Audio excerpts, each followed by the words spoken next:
This work, whether it's your brand, story, beliefs, or business, is about unbecoming who you were told to be and remembering who you actually are.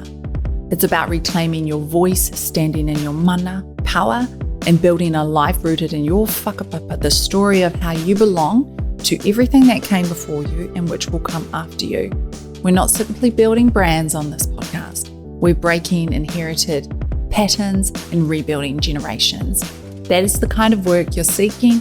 Follow the podcast so you do not miss what comes next. You're with Lilia Tarawa on Brandbreaker. Kia ora, thank you. So if your brand is feeling stuck online with its growth and you feel invisible in the marketplace, it's definitely not because you lack talent, and it's most definitely not because you're not working hard enough. Here's the problem. If people struggle to clearly explain what you do to someone else after they meet you, that's usually a brand clarity issue, and clarity is something we can fix. Any type of brilliance, expertise, or intelligence that isn't structured feels impressive for a moment, and people might even look at you and go, oh my gosh, wow. But it doesn't put down roots. It doesn't stick in someone's mind. It doesn't stay when you're not there to explain yourself. And if it doesn't stick, it can't move from one person to another. And that means it can't scale. So why does this even matter to your brand and your business? Imagine a lighthouse. It doesn't chase ships. It doesn't shout across the ocean. A lighthouse simply stands firm on the shore and shines brightly and clearly. That clarity is what makes it powerful. Everyone knows what a lighthouse is for. No one stands there confused going, I wonder what that building does. Everyone knows what a lighthouse is. It guides, it protects, it warns. Its purpose is unmistakable. And your brand is supposed to function like that in the marketplace. But if your message is blurry and your marketing isn't clear, your brand may as well be a candle in a storm. People might see it for a moment and think, oh, what's that? But they won't remember who you are, know where to find you, why they need you, how you can help them, why they should hire you, or why you are the person who should guide them. And in business, if they can't articulate your value, they can't advocate for you, they can't buy from you. And I know how frustrating that feels. You know you're capable. You know you have skill. You know you can deliver results. But clarity and branding is what turns capability into demand. And that's what you need to muster.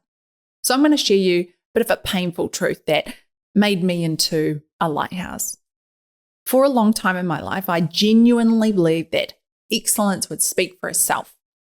And I thought if I just do good work, create perfect reports, deliver at a high level, and perform consistency, clarity and success will naturally follow in its wake. Because if I was doing the work, of course the world would respond, right? I mean, of course the market would notice. Doesn't that just make sense?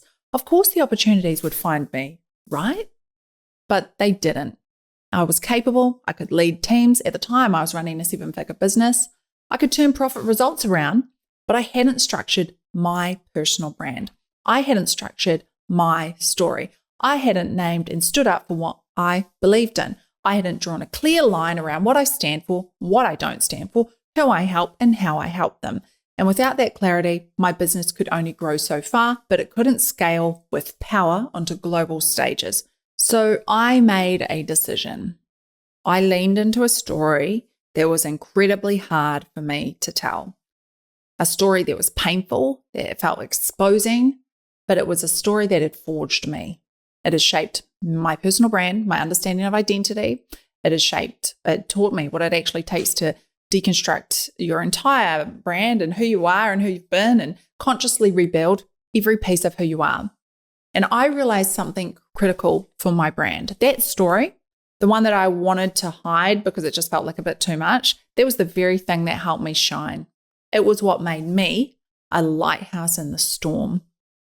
It allowed people to understand not just what I do, but why I do it and how it can help them. And it showed them where I'd been, what I'd rebuilt, and how I could guide them through their own transformation.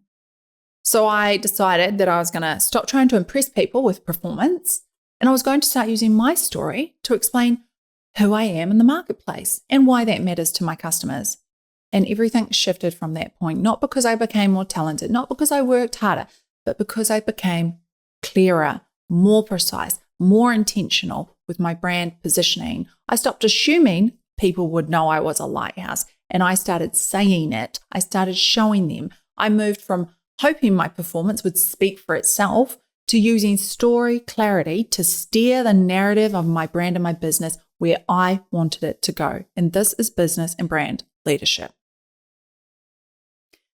Now, there's 3 reasons why you're invisible, even though you're brilliant. And we're going to go through these. Why are people who are absolute experts in their field, brilliant at what they do, genuine geniuses, completely invisible when it comes to branding in their industry and businesses?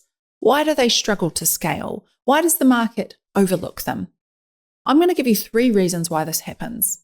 Reason number 1 is you are telling people what you do, but not why it matters to them. Saying I'm a coach or I'm a strategist or I help with branding is like saying I cook food. It tells me nothing about the flavor, whether it's actually good, the cuisine, or what it's going to taste like, or why I should even try it. Those statements are all facts. They're not stories. And facts alone do not build brands. They don't create emotional connection with audiences. They don't create differentiation from everyone else in business. Differentiation is everything in branding. What shaped you? Why do you care? Why do you see that what others don't? And why should your audience care? And that's what makes everyone lean in and listen. The reason number 2 is you're watering down your thought leadership because you're afraid to be too controversial. Yep, I said it. You're trying not to offend everyone or anyone. You're trying to be agreeable. You're trying to stay safe, but safe branding keeps you small. You've got an idea, I know you do, the idea that feels a little bit too bold, a little against the grain, a little bit uncomfortable to say out loud. But that idea is the one that positions you as a leader, as a pioneer. And this isn't about being inflammatory, it's about being clear about your belief system. If your brand tries to please everyone, it waters you down for your niche and your customers. You start looking like a cookie cutter version of everyone else in your industry. You're not standing out for anything distinct. You're not standing out at all. There's nothing for people to remember. So what shaped you? What do you know that others don't know? What are you willing to stand behind publicly? What ideas are going to set you apart? That is what makes your brand memorable. That is what makes people look at you and instantly recognize you are the lighthouse.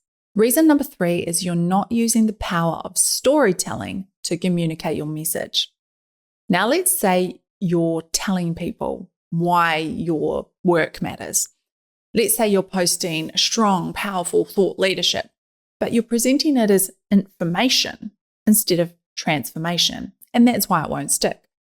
Information informs, story transforms. When you share a moment that changed you, a belief you now stand for, a method you use, or a clear problem you help dismantle, and then you wrap it in a story, it becomes digestible for your audience and irresistible to them because finally they get it. It becomes human, more memorable, and story is what makes your ideas stick in your audience's mind. It's what makes your marketing cohesive. It's what makes it matter to them. It's what allows your brand to scale because people don't just start to understand you, they actually feel you and they know you and they can see what you can help them achieve. So we're going to play a wee game, your brand is a lighthouse exercise, right? 3 steps to position yourself with clarity. Here's what you're going to do. Step 1, identify your turning point. So write down one specific moment or experience that fundamentally changed how you approach your work, your entire perspective on life, and a really light bulb moment. It could be a failure, a revelation, a difficult client, a personal crisis. Be specific. Include where you were, what happened, and what shifted and why. Step number 2, name the new belief you have gained from this experience. So complete this sentence. Because of that experience, I now believe that XYZ should XYZ. So this is your stake in the ground. It's what makes you different from everyone else in your field. And if this statement feels slightly uncomfortable to say out loud, you're probably on the right track. That's a little flag that can guide you there. Step number 3 is to calculate the cost. So what did it cost you to learn this lesson? Did it cost you time, money, relationships, reputation?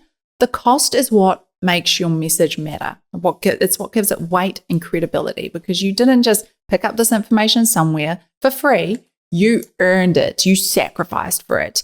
And I want you to write 3 sentences about what you paid to gain this insight. Now you're going to use this. Take what you've written and turn it into a piece of content this week, a social media post, an email to your list, or the opening of your next client conversation, whatever it is that you're working on. Lead with the turning point, anchor it in your belief, and let the cost shows why it matters. And then the most important part, you need to create a call to action at the end of it. So there's something that you want your audience to do after. The truth is, you're not less capable than people you see winning online. You may simply need to build your own lighthouse and make sure your market can see it clearly.